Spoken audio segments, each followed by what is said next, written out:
Bismillahirrahmanirrahim. Assalamualaikum warahmatullahi wabarakatuh.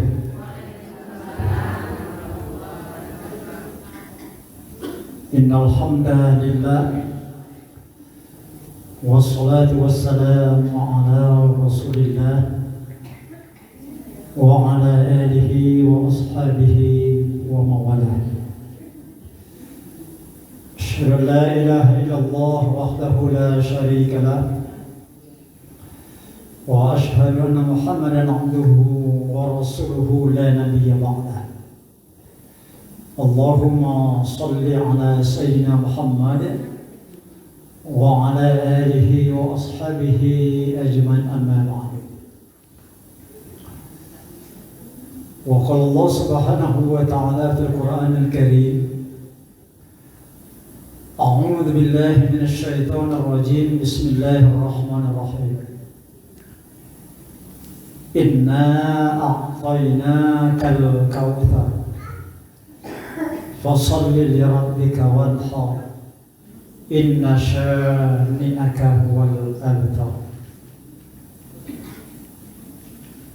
Summa qala an-nabiy sallallahu alaihi wasallam fi kitabil hadis, man kana lahu sa'atan wa lam yudhi fala yaqrabanna musallana. Semua qala Nabi sallallahu alaihi wasallam, kullu ghulamun rahinatun bi'aqiqatin wa tuzabbihu yawman sabi'ahu wa yuhlaqu wa yusamma. Rawahu At-Tirmizi. Dengan menyebut asma Allah yang Maha Pengasih lagi Maha Penyayang, sesungguhnya kami telah anugerahkan kepadamu nikmat yang banyak. Maka oleh karena itu tegakkanlah salat karena Tuhanmu dan berkorbanlah. Sesungguhnya orang-orang yang membenci hal itu dialah yang terputus.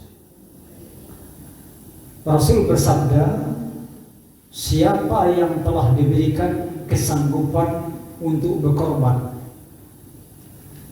lalu dia enggan melaksanakannya, fala yaqrabanna musallana, maka kata Nabi kita, jangan sekali-kali mendekat tempat salat kami. Berkata pula Nabi SAW yang diriwayatkan oleh Tirmizi, kullu gulamun rahinatun, setiap anak yang dilahirkan itu tergadai kepada Allah. Maka oleh karena itu tebusilah gadai kepada Allah itu dengan bi'aqiqatin, dengan mengakikahkan anak itu. Akikah itu dilaksanakan pada hari yang ketujuh dari hari kelahirannya. Kemudian cukurlah rambutnya dan berilah nama yang baik. Hadis riwayat At-Tirmizi. Ibu-ibu, orang tua saya sekalian jamaah yang dimuliakan oleh Allah Subhanahu wa taala. Pertama sekali tidak lupa kita bersyukur kepada Allah bahwa pada sore ini kita masih diberikan oleh Allah nikmat yang banyak, sehingga kita tidak sanggup untuk menghitung nikmat itu. Jangankan nikmat yang berada di luar diri kita, di dalam diri kita saja tidak sanggup kita untuk menghitungnya. Enak? Betapa banyak ya selang-selang yang Allah tetapkan di dalam tubuh kita ini, paralel-paralel yang Allah berikan di dalam tubuh kita ini, tidak tanggung banyaknya jutaan, mulai dari paralel yang kecil sampai paralel yang besar, Bu. Semuanya itu tidak ada satupun yang tersumbat. Kalau tersumbat satu saja paralel yang kecil dalam tubuh kita ini, tidak bisa kita datang hari ini. Tidak pernah ngecek paralel itu, Bu. Ya, itulah ciptaan Allah, wajib kita syukuri. Dengan apa kita bersyukuri? Dengan memperbanyak mengagungkan asma Allah. Alhamdulillah, subhanallah, la haula wa la quwwata illa billah, dan yang lainnya.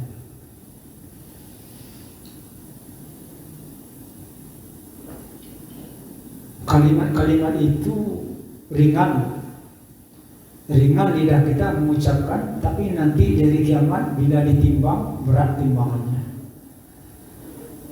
Kalau kita bandingkan dengan makhluk Allah yang lain, kalah kita, malu kita.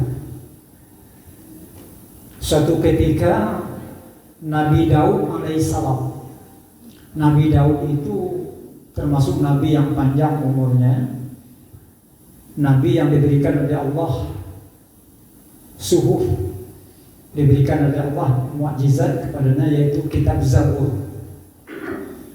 Setelah Nabi Daud alaihissalam itu selesai membaca kitab Zabur, lalu dia duduklah di bawah pohon kayu yang rindang.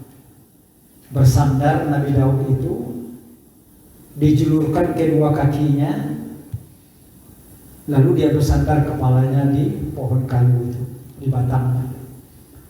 Lalu menengok dia ke kanan. Nampaklah pohon kayu yang kecil.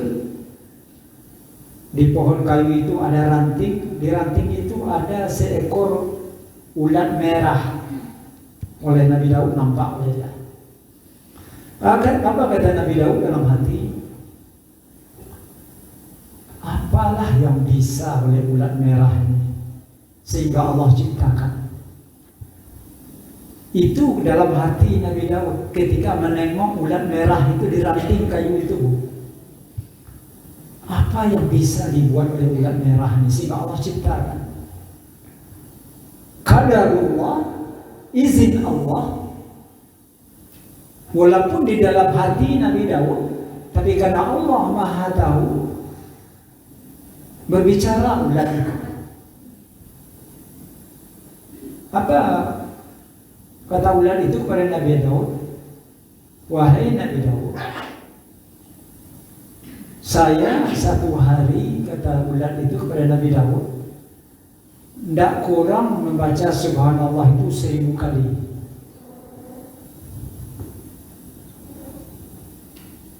Saya Nabi Daud, kata ulat merah itu, tidak kurang setiap hari saya bertasbih subhanallah, maha suci Allah, tidak kurang 1000 kali. Lalu malam hari Nabi Daud, saya tidak kurang berselawat kepada Nabi Muhammad, Allahumma salli ala Muhammad, tidak kurang 1000 kali. Ada itu ada melawan ulat merah. Babu. Lai kalau doa 1000 kali baca subhanallah.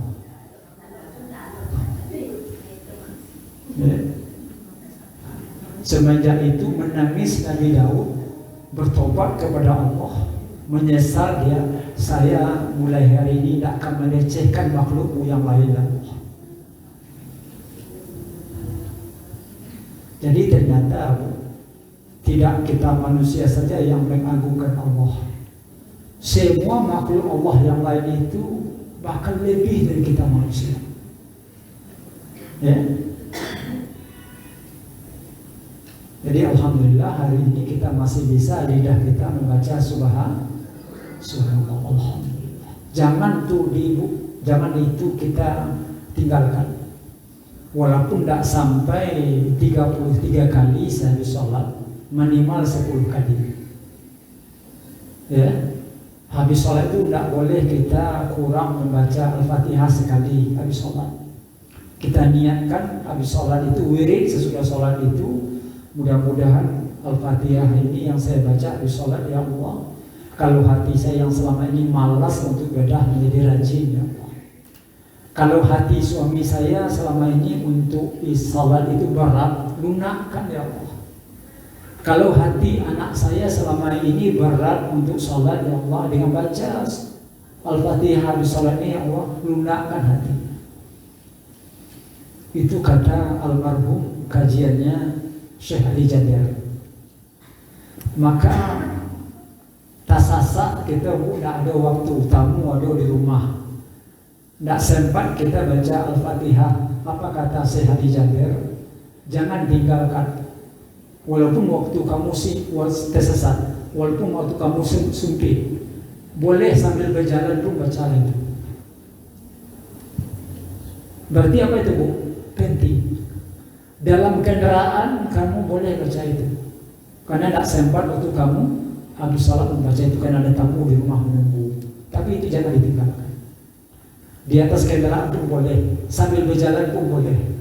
Salah satu keutamanya kata beliau, melunakkan hati yang keras. Iyo kare hati gitu, Bu. Iya lah, iya, Bu. Kenapa nak kare? Ya, mana kata orang, ndak je kata orang. Elok kata orang, ndak. Akan kare. Ya. Jadi jangan lupakan sholawat, ya, kalimat-kalimat thayyibah. Ibu-ibu sudah nyaman dimana kepada Allah Subhanahu wa taala. Baik, kembali kita ke hadis tadi. Kullu gulamun rahinatun bi'aqiqatin. Setiap anak yang lahir itu tergadai kepada Allah. Tahu kita tergadai, Bu? Pernah kita menggadai? Nah. Kapan yang kita gadaikan itu kembali kepada kita? Setelah kita tebus. Kita gadaikan umpamanya 2 gram emas, karena kita butuh uang, emas gadainya murah. Nanti emas itu kembali ke kita kalau kita tebus lagi dengan. Begitu juga dengan anak. Anak itu tergadai kepada Allah. Ini hadis ini di dalam kitab hadis terkemuka, 40 hadis terkemuka, namanya kitab hadisnya Matan Al-Ma'in. 40 hadis terkemuka, salah satu hadisnya ini. Jadi bagaimana menebusnya, kata Rasulullah, dengan akikah. Kita kaji sedikit akikah, walaupun waktu kita singkat dan ulang-ulang. Akikah itu apa? Ukun. Akikah itu berasal dari kata bahasa Arab namanya ukun, akar kata. Ukun itu apa? Memotong, memisah. Apa yang dipisah? Sifat-sifat hewan yang ada di dalam diri anak. Kenapa anak pada hari lahir ke-7, hari ke-7 diakikahkan, disunatkan, sunat muakkad, bukan wajib, ya? Akikah itu sunat muakkad, sunat yang sangat dianjurkan. Jadi kalau kita tidak laksanakan berdosa. Tapi kalau kita sanggup, punya kemampuan, kita lebih baik. Karena sunat muakkad itu sedikit lagi kepada kelas wajib. Sedikit lagi, 1 tingkat lagi sampai ke wajib. Itu sunat muakkad. Tapi dia tak wajib.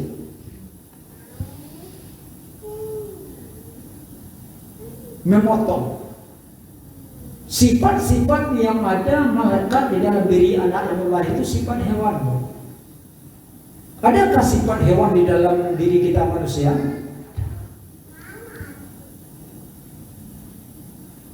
Apa sifat hewan itu yang ada dalam diri manusia? Ya, nak merasa cukui, kurang tarwih. Andaikan manusia ini diberi kepadanya 1 lembah penuh dengan emas, maka dia akan meminta kepada Allah lembah yang kedua juga penuh dengan emas. Tidak pernah cukup.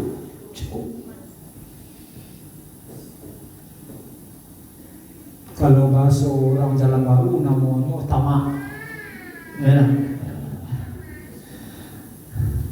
Kalau bahasa orang kampung niat namanya loba. Apa loba? Ya. Nah, maka orang mantik mengatakan al-insan hayawanun natik. Manusia itu adalah hewan. Tapi hewan yang mana? Nautik. Hewan yang berpikir. Jadi kalau manusia ini tidak berfungsi lagi, pikirannya sama dengan, bahkan Allah katakan balhum adall, bahkan lebih rendah daripada. Tapi ketika manusia tadi itu mempergunakan akalnya lebih tinggi daripada malaikat. Kenapa Ustaz? Lebih tinggi kita manusia daripada malaikat. Malaikat itu Allah ciptakan tidak punya nafsu. Dia cuma punya akal. Wajar malaikat itu kerjanya mulai dari dia diperintahkan oleh Allah sampai nanti dunia ini digulung oleh Allah kiamat, kerjanya sujud terus. Tidak ada dalam dirinya yang akan menghalangi untuk sujud. Dia tidak punya nafsu. Yang menghalangi kita malas ibadah, malas yang lain itu karena nafsu. Malaikat tidak punya itu ya. Malaikat tidak butuh tidur, tidak butuh makan. Kalau butuhlah malaikat makan, Bu, tidak cukup awak. Kalau butuhlah malaikat minum, Bu, ya, kok air yang ada di atas meja Ustaz kok tidak ada? Tidak sadar oleh malaikat. Kenapa? Karena malaikat itu lebih banyak daripada manusia. Kalaulah malaikat itu ditubuhkan, Bu, lebih banyak daripada manusia di muka bumi ini.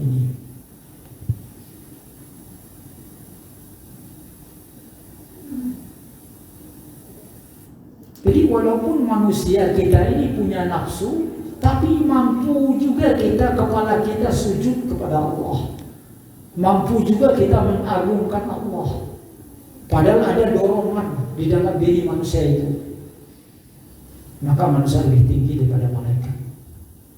Dan akal yang Allah berikan kepada kita manusia ini, Ibu, tidak sama dengan akal yang Allah berikan kepada malaikat. Tidak sama. Malaikat Allah berikan akal, iya. Kita manusia diberikan oleh Allah akal, iya. Tapi tidak sama akalnya. Akal yang Allah berikan kepada malaikat namanya akal normatif namanya. Akal yang Allah berikan kepada kita manusia namanya akal kreatif. Air minum ini lau sajokah mereknya? Tidak. Ada yang mereknya Aqua, ada Moraqua, ada lau, ada SMS, semua macam. Padahal sama putih. Kok bisa berbeda-beda merek dari manusia? Karena manusia punya akal kreatif. Gorden, kok mau diikut saja bentuknya, Bu. Tidak, beda-beda. Di rumah ibu lah ibu model. Namanya akal kreatif. Tapi akal kepada mereka tidak.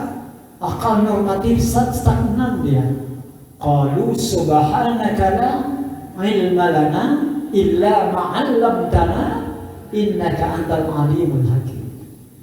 Itu akal yang Allah berikan kepada malaikat, pengetahuan yang Allah berikan kepada malaikat. Maha suci Engkau ya Allah. Apa dulu yang Engkau ajarkan kepada kami, kata malaikat, itu juga yang kami lakukan. Berarti stagnan. Tapi ketika manusia, enggak, akal itu berkembang.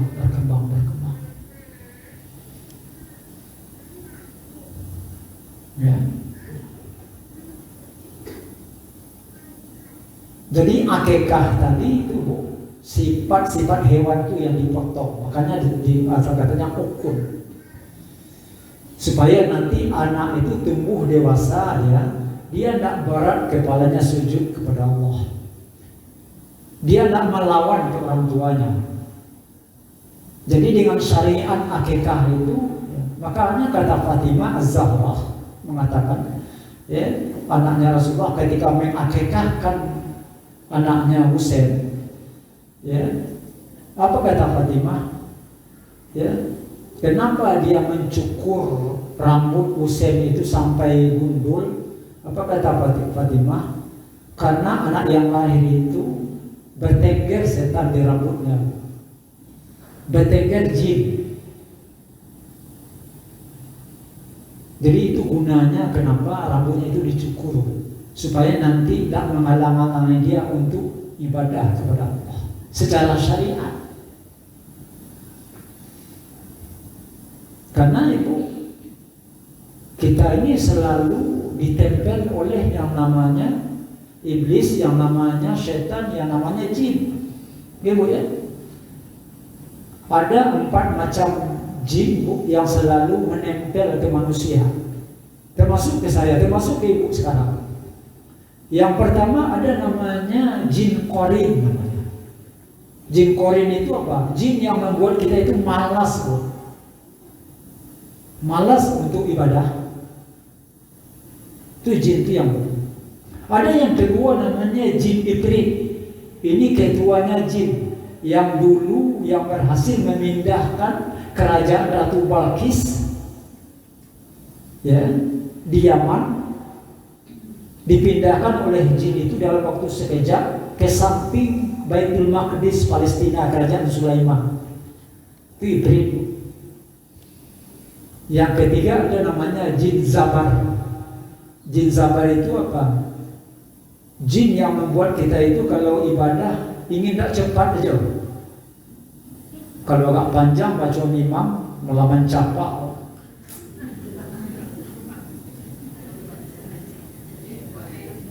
Ya. Bismillahirrahmanirrahim. Yasin. Kata imam, lah mulai Pak. Kosa. Lah mulai saya baru Allahu Akbar kata imam. Tadi lah buat sangko, itu sangka panjang salatnya. Ternyata enggak ada kuat dah suami. Nah, itu jin zabar kerjaan. Bahas supaya semayang kau enggak sempurna. Bahas supaya tergesa-gesa. Itu kajiannya jin zabar. Yang keempat ada namanya jin saka. Itulah yang digunakan oleh para orang-orang ilmu syirik, orang ilmu kebal, orang-orang yang menggunakan kekuatan untuk kekuatan lain. Bukan saka yang kita jual di pasar, itu beda, ya. Itu yang selalu menempel, ya. Maka kata Allah, diingatkan oleh Allah, hati-hati dengan itu. Fa'alhamaha ujuraha wa taqwaha. Maka kami ilhamkan 2 jalan kepada manusia itu, siapapun manusia itu. Jalan yang pertama fujur, jalan yang berbelok, jalan yang sesat, yang dikawal oleh jin dan iblis setan tadi. Yang kedua jalan takwa. Nah, jalan fujur inilah yang dipotong dengan syariat akikah. Ya Bu ya. Jadi kalau ada yang bertanya, nanti tanya aja langsung Bu ya. Nah, tanya aja langsung tentang akikah. Jadi menebus anak itu kepada Allah dengan akikah. Tapi hukumnya bukan wajib Bu, sunat muakkad. Kalau kita mampu. Maka hadis ini gulamun. Ada dalam beberapa redaksi dalam bahasa Arab itu Bu, dia anak tetapi beda Bu. Apa yang beda? Kalau ini hadis ini gulamun. Apa itu gulamun itu? Dalam ilmu bahasa Arab, gulamun itu adalah anak yang sebelum balik, itu namanya gulamun.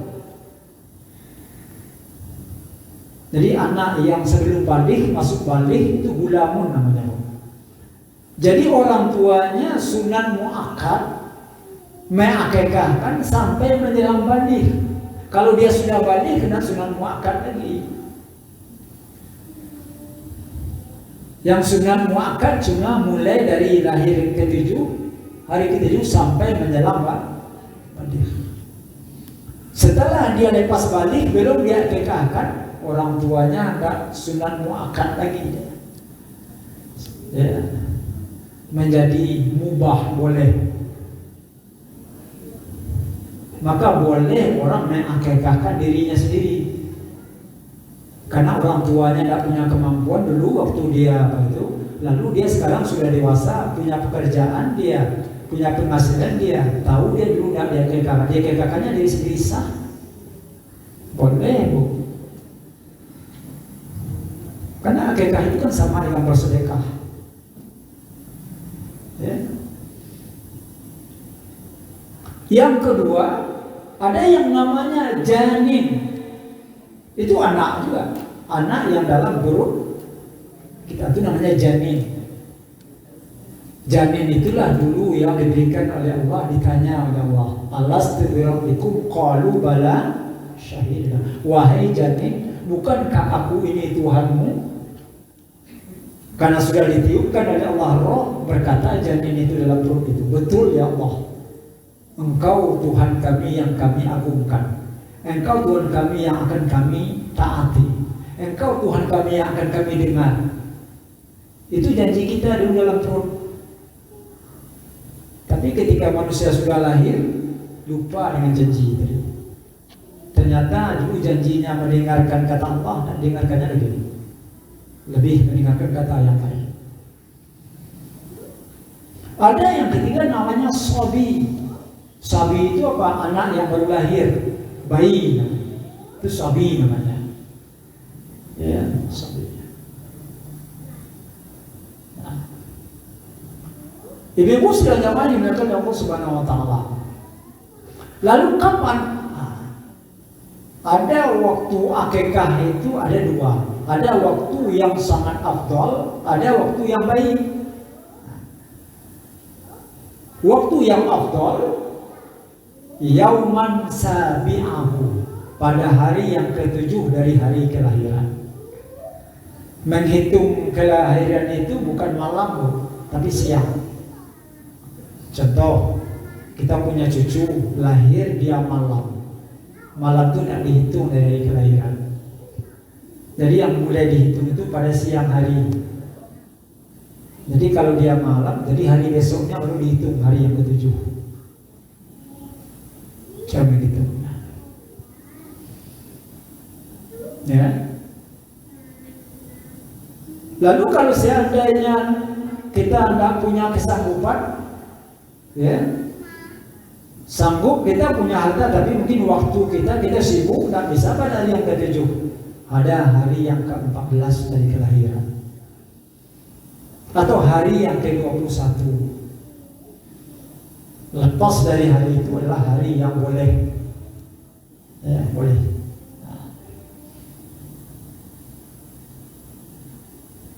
Ya. Bolehkah kita orang yang berakikah ini kita makan dagingnya? Boleh.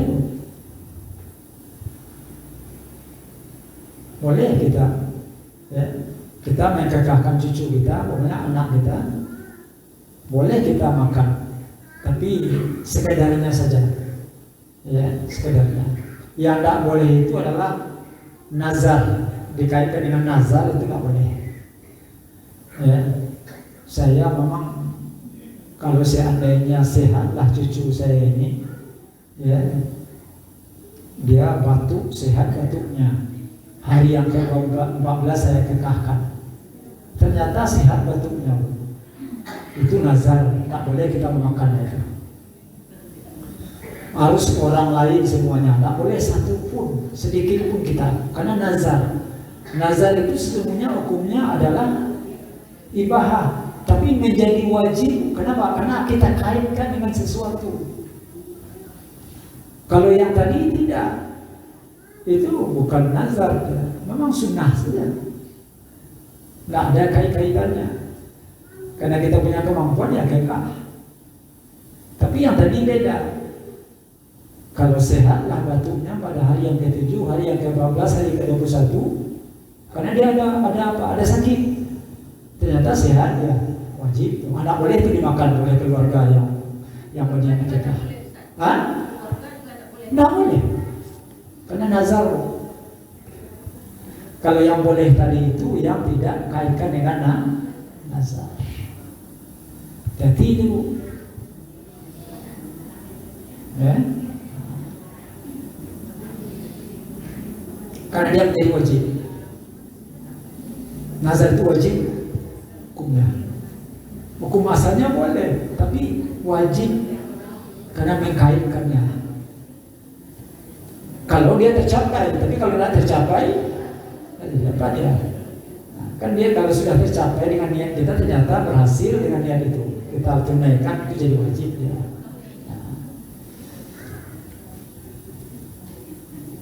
Ya.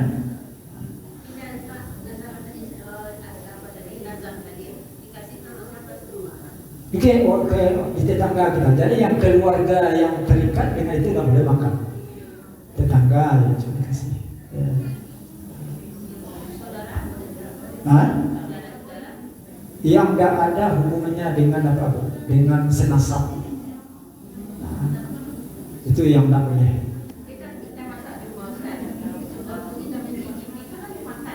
Hah?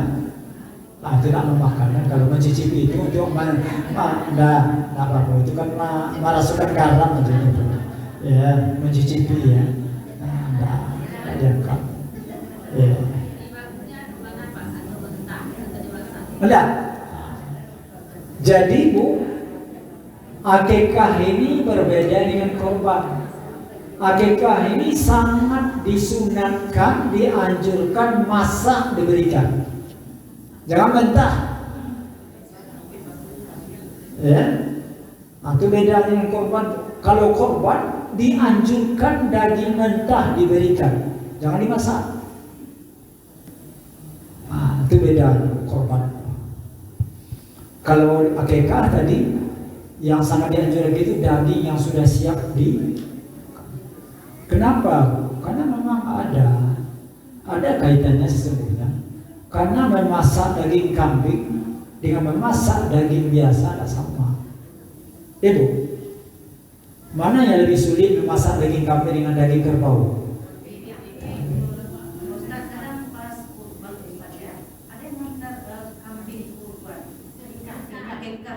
Iya, boleh. Boleh. Paling sedikit itu dengan nilai kambing, seekor kambing. Hah?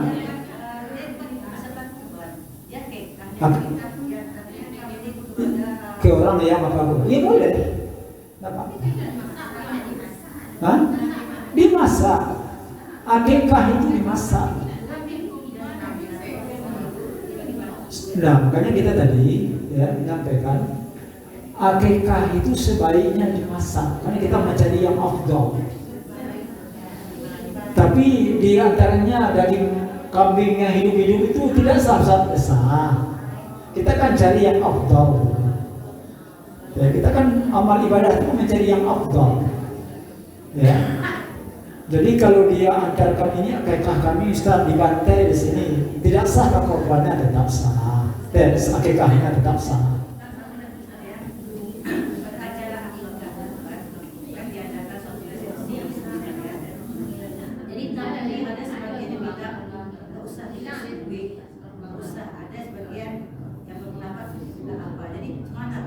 Itu tidak ada hadis yang melarang. Nah, artinya tamu yang apa itu saya kasih duit, ya, kemudian kalau dikasih duit tidak santai, boleh. Itu kan sedekah, nggak apa-apa. Itu adat saja, tidak ada larangan, ada larangan. Cuma kadang-kadang karena tidak biasa saja kita, ya, boleh, tidak apa-apa, boleh. Kan sedekah. Sedekah itu boleh ke siapapun, ya boleh. Sedekah itu untuk orang miskin juga, Bu.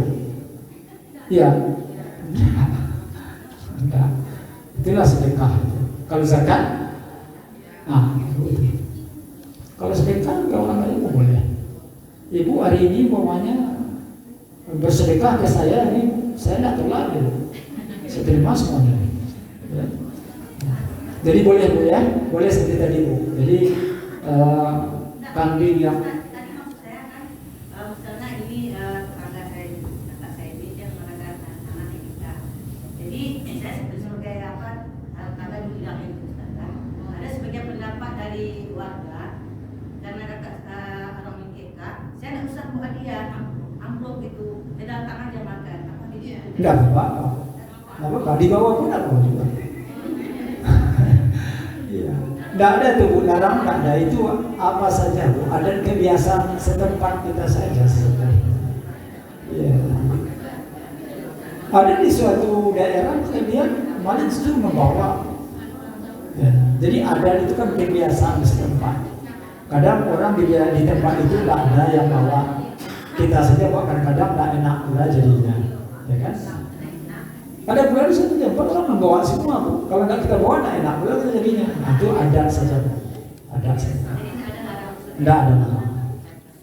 Tapi ya tadi kembali ke akikah ya. Jadi akikah itu lebih afdal dagingnya itu di mana?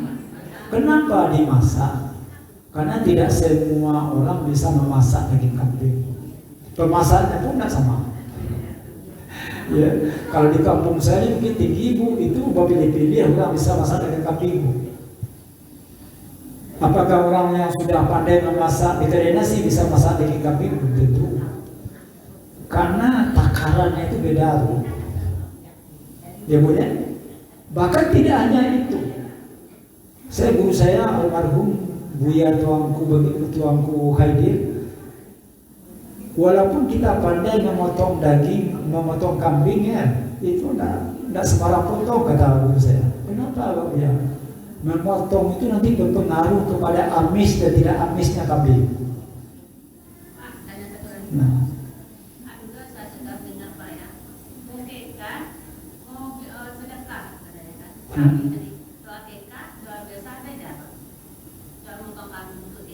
Nah, dua akikah dengan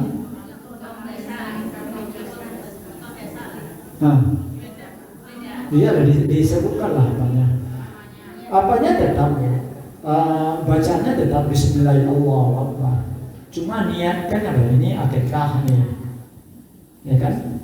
Nah, ada tambahnya ini adalah pemotongan untuk akikah, karena Nabi seperti itu, ya kan? Nah, tapi yang bacaannya tadi itu tetap satu Bu.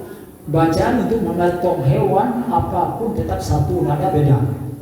Bismillahirrahmanirrahim, Allahu Akbar. Nggak boleh Bu, walaupun nama Allah 99 ditukar dengan Bismillahirrahmanirrahim, nggak sah. Bismillahirrahmanirrahim, nggak sah. Itu sudah lafadznya sudah ditentukan. Bismillahirrahmanirrahim, Allahu Akbar. Walaupun nama Allah yang lain ada banyak, tapi tidak sah dia di kalimat yang lain. Ya. Kenapa itu? Itu ittiba namanya, mengikut. Ya.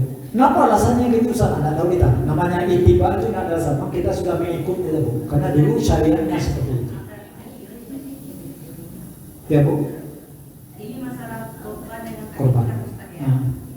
Ada sebagian pendapat mengatakan apabila korban kita dikasih dulu. Jadi bagaimana Ustaz? Karena sekalian tadi ya. Akikah dengan korban sama hukum Bu ya. Sama hukumnya sunat muakkad bagi orang yang mampu. Bagi yang tidak mampu jangan dipaksakan. Ya, itu dulu yang pertama. Jadi akikah korban sunat muakkad, bukan wajib. Ya, bukan wajib. Korban yang wajib hanya kata pendapat Imam Hanafi. Imam Hanafi memang wajib korban. Kalau tidak berkorban orang berdosa bagi orang yang mampu.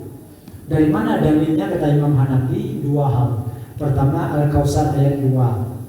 Fasholli li rabbika wanhar, maka tegakkanlah salat karena Tuhanmu dan berkorbanlah. Wanhar itu fi'il amar dalam ilmu alat, ilmu nahwu di pesantren. Amar itu kaidahnya al-amru al-aslu lil amru lil ujub. Amar itu hukumnya wajib. Kaidah usul fiqh. Yang kedua, hadis yang kita bacakan di awal tadi kata Imam Hanafi, maka lahu sa'atan fala yudhi fala yaqrabanna musallana. Siapa yang diberikan kemampuan untuk berkorban lalu dia tidak mau, fala yudhi, dia enggan, dia berat hatinya, dia kikir, dia pelit, Fala yaqrabanna musallana, kata Rasul. Jangan kalian sekali-kali mendekat tempat sholat kami, kata Rasul. Maka Imam Hanafi menerjemahkan yaqrabanna. Na yang ada di kata-kata yaqrabanna itu adalah na taukid, na yang menguatkan, memfaedakan wajib. Tapi Imam Syafi'i, Imam Hambali, Imam Maliki sunat muakkad. Kita adalah Imam Syafi'i, sunat muakkad. Ya. Nah, jadi yang pertanyaan ibu tadi, ya, tidak bisa dia korban kalau dia belum hakikah. Kita kan sudah bahas tadi bahwa ya, sunat muakkad akikah itu bagi orang tua sampai dia balik. Setelah balik bukan sunat muakkad lagi, tapi adalah boleh atau sunat biasa. Ya. Nah, dia punya kemampuan. Dia punya kemampuan untuk berkorban. Dia punya kemampuan untuk akikah. Mana yang dahulu? Akikah dulu.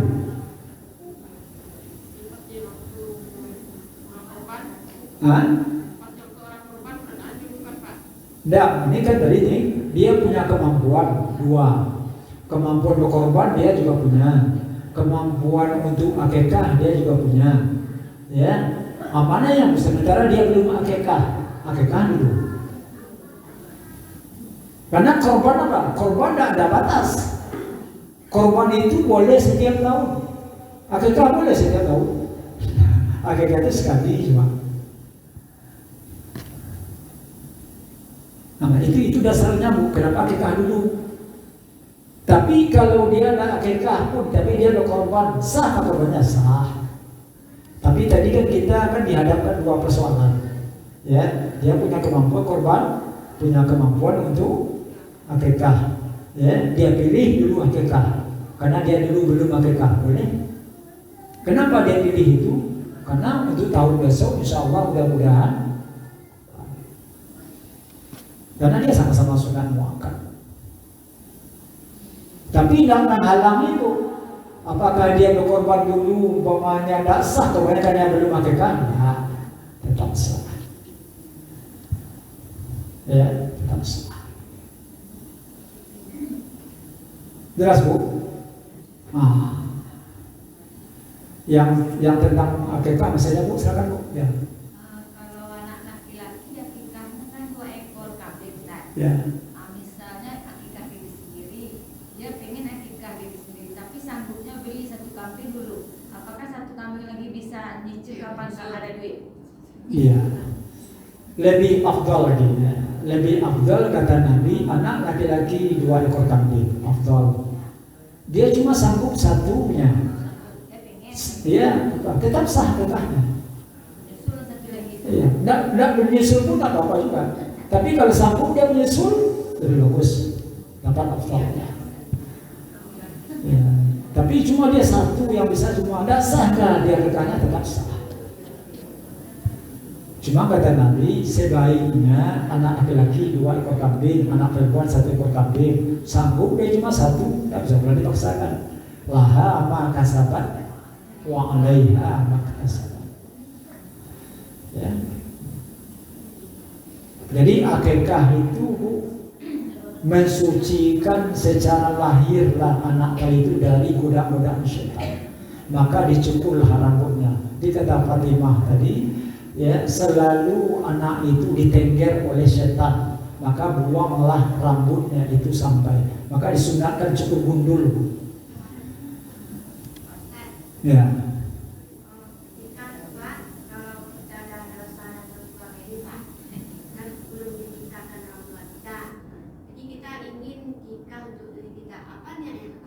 Tetaplah, saya akikah untuk diri saya. Iya. Mana boleh dari cukur itu? Nanti, ya, kan hadis tadi Ustaz, ya, ini Ustaz Hafizan katakan hadis ini wayu halaku. Dia sudah berumur anak tadi itu 55 tahun.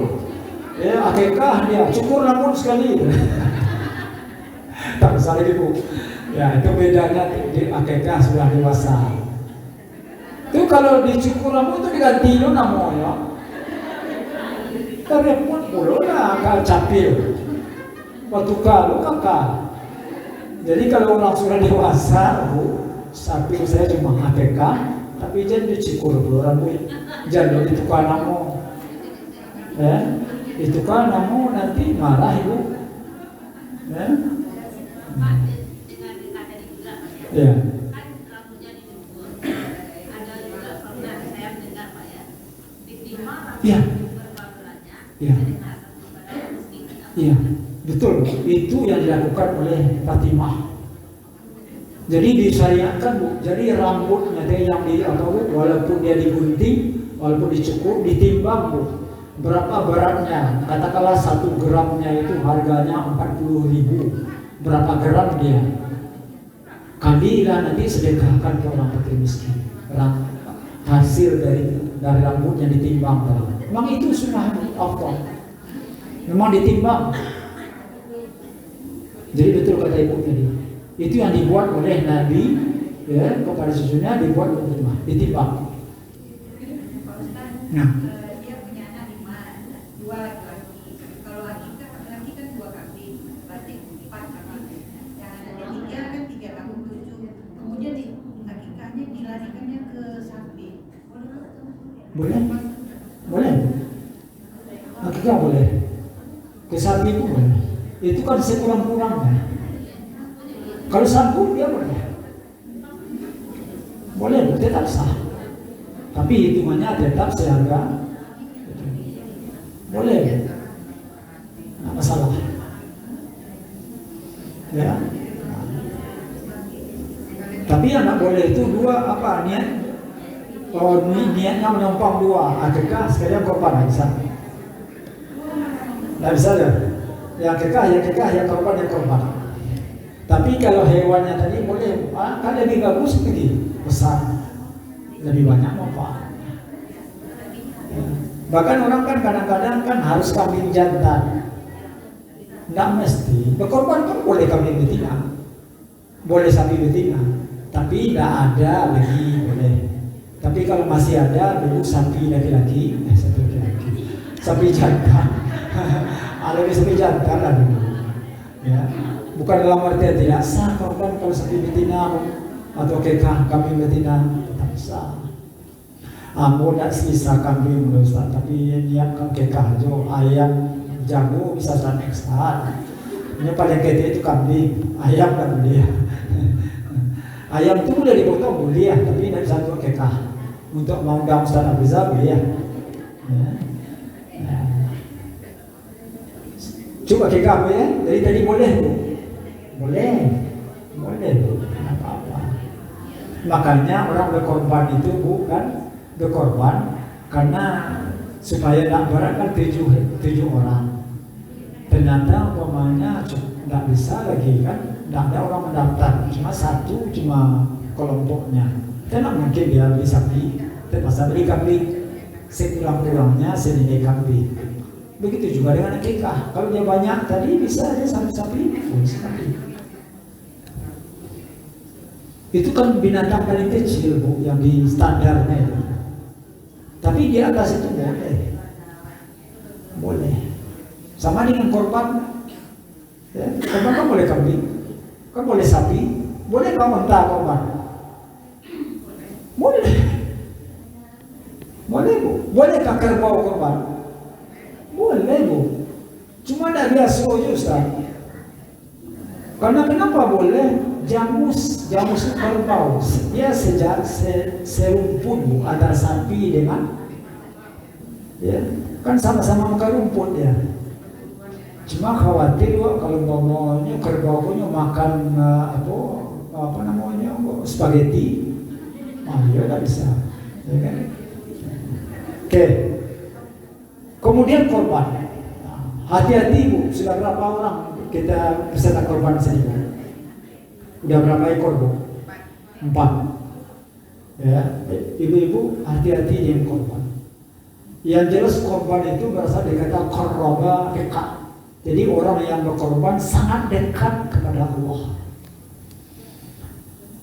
hati-hati jangan sampai karena kita tidak bisa mengontrol sifat hewan tadi, hilang pahala korban. Ada lo korban ko lagu permintaan, hati-hati.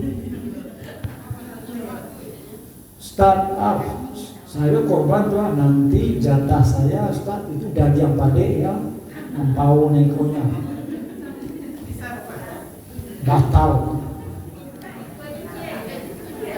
Ya, tidak usah minta-minta kecuali obat. Untuk apa diminta? Hah? Iyo para lumana, talak mana Ustaz, haji di tulang tuan. Tulang pun itu apa pun dong. Yang bisa masuk tadi itu daging. Ada orang minta lidahnya kan daging juga. Minta lidah Ustaz kan untuk obat, tidak apa-apa. Cuma ada yang aneh, saya Ustaz daging pahanya, kalau enggak nanti mau pindah ke jamiah korban. Mudah-mudahan mahal ibu takib ke korban. Layyanallahu lahumuha wala dima'uha walakiyanahu taqwa minkum, kata Allah. Bukan darahnya, bukan dagingnya yang sampai kepada Allah, tapi ketakwaan dan keikhlasan kamu. Kalau lah meminta-minta itu ikhlas tak? Hati-hati lagu permintaan.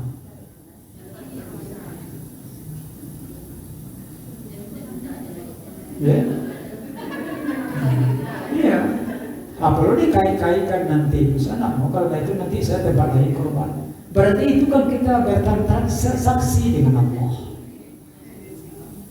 Padahal korban itu bagi laki-laki disunatkan melihat hewan korbannya, bahkan disunatkan mengusap hewan korbannya dengan tangan kanannya.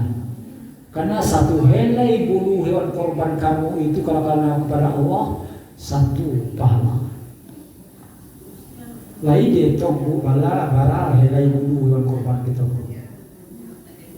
Nah, besok itu aku, sampai itu begitulah pahalanya korban. Maka kata Nabi, korban itu menjadi kendaraan kita di Siratal Mustaqim. Kalau minta-minta lagu permintaan dan segala macam, itu satu. Itu bagi yang peserta korban. Kecuali memang kita sangat penting untuk kita, itu tidak apa-apa, itu darurat namanya. Obat dan segala macam. Kan inginan, kan seperti ibu tadi, tulang boleh kan? Orang daging apa tulang, lagi itu lah. Ya. Ya. Ya Bu. Ya Bu.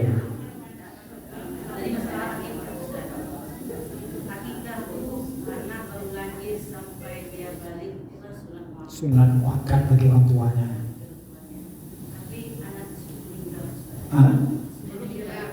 Meninggal ya. Enggak. Tapi kalau ada kemampuan boleh. Ya. Sampai dia tadi seumur umpamanya kan, kalau dia sudah hidup nih udah sekian umurnya nih, ya kan?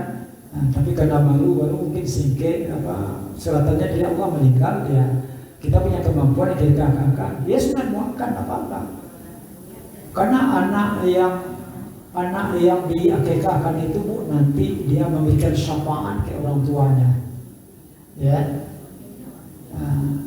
diberikan pertolongan oleh. Maka kata Nabi, anak-anak yang dia apa itu nanti anak-anak yang dia kekahkan dengan anak yang tidak dikekahkan itu nanti dia main-main Bu.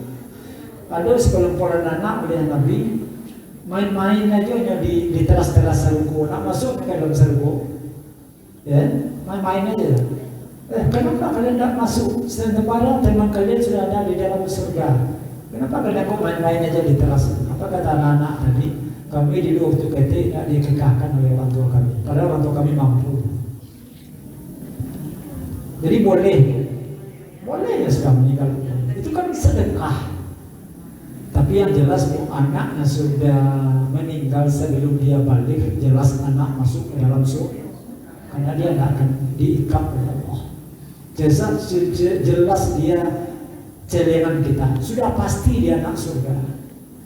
Maka bagi ibu ada yang ditakdirkan oleh Allah, ya anak kita baru berumur sedikit sudah meninggal ya, insya Allah nanti ketemu dengan kita di surga. Ya. Kemudian korban. Ya. Tadi bagi peserta korban, tidak boleh lagu permintaan. Kemudian bagi panitia, hati-hati. Panitia korban itu tidak sama dengan panitia amil zakat. Ini yang banyak terjadi. Sesungguhnya orang yang berkorban itu adalah kewajibannya memotong, membagikan, menguliti dan segala macam itu kewajiban orang berkorban, bukan kewajiban panitia. Dasarnya kita sampaikan bahwa kewajiban memotong, menguliti, membersihkan, mencincang segala macam itu orang yang berkorban. Tapi tidak mungkin, maka dipercayakanlah kepada panitia. Oleh karena itu panitia tidak boleh dia semena-mena. Dia harus minta izin kepada peserta korban. Karena tidak sama dengan panitia zakat. Kalau panitia zakat bulan puasa, dia punya hak 12,5% atau sekitar 8. Amil namanya. Dia punya hak menentukan. Tapi kalau korban lah, dia baru boleh membagi, dia baru boleh memberikan kalau seizin dari peserta korban. Itu perlu itu. Sekarang banyak itu kadang-kadang panitia dia sudah apa boleh. Tidak boleh itu. Hah? Nah, boleh itu, tapi minta izin. Apakah yang orang berkorban ini dia upah? Karena tidak boleh, dalam hadis di dalam, jangan kamu jual belikan daging korbanmu. Jangan kamu berikan upah ke tukang jagal, tukang potong, tukang buka kulit yang ahli-ahli kan, tukang tumbang. Tidak boleh bu, dengan daging korban tidak boleh upah. Tapi kata Bu Il, ini sedekah Pak Ustaz, karena Pak Ustaz menyumbangkan boleh. Tapi upah, hati-hati, kata-kata itu yang hati-hati. Itu berjual beli dengan Allah.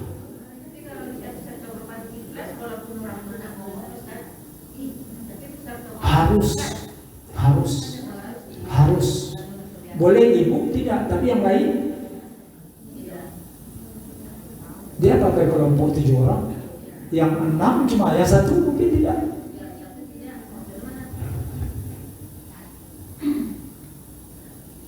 Itu banyak tidak tahu. Panitia disamakannya panitia itu dengan panitia zakat. Hati-hati bu, tidak boleh. Bahkan kalau mau kita kan ada juga umpamanya untuk kebersamaan kita potong 1, kemudian nanti diambil agak 4 kilo. Lalu dimasak, boleh. Tapi minta izin dulu ke peserta korban.